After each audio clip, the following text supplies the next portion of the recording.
So for those of you who have never used a dichotomous key, this is a really simplified tree finder that has really clear pictures, and it'll help you identify the trees on campus. So the first thing you want to do is look at how to use this key. You always select a typical leaf from the tree. In other words, you avoid freak leaves, and you look at multiple leaves as you're going through the dichotomous key. You start at the top of page 5, and then you proceed based on the photos you see at the end of each prop. So let's start on page 5. If the tree has needles, start with this symbol, or if the tree has leaves, start with this symbol.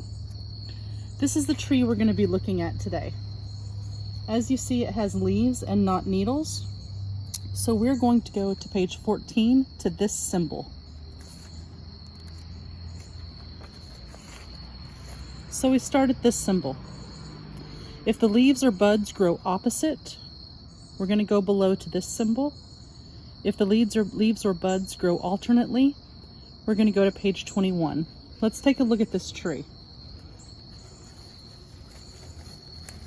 What you notice here is an axillary bud and 2 simple leaves growing opposite. And that's the same throughout the rest of this tree.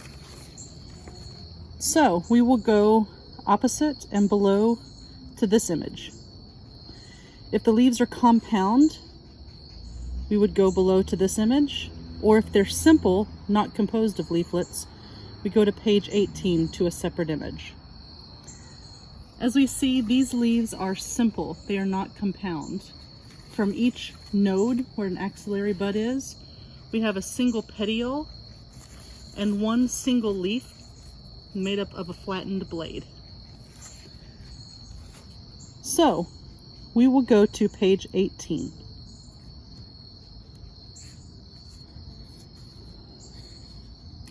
If each leaf has a single main vein with smaller side veins and it's without teeth or lobes, we go to page 21 to this symbol.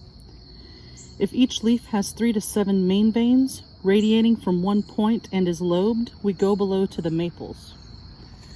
As we see on this leaf, we have 1, 2, 3, 4, 5 main veins and 1, 2, 3, 4, 5 lobes.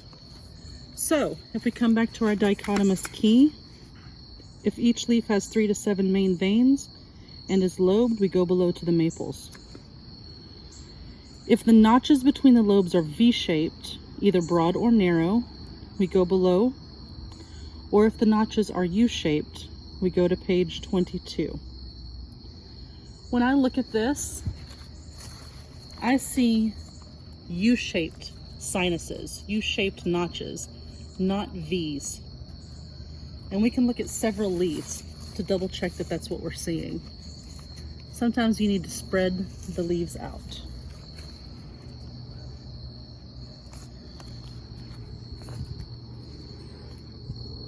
So if the notches are U-shaped, go to page 20 to this image.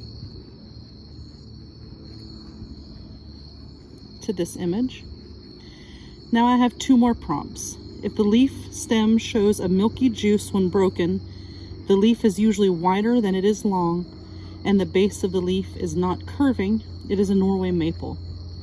So let's take a look at one of these leaves. This leaf is wider than it is long. The base is not curving upwards. And if we tear the petiole from the stem, we do see a milky substance. So that tells me that this tree is in fact a Norway maple. And it shows here Acer platinoides is the scientific name. And I can get an image of that leaf on the lower left.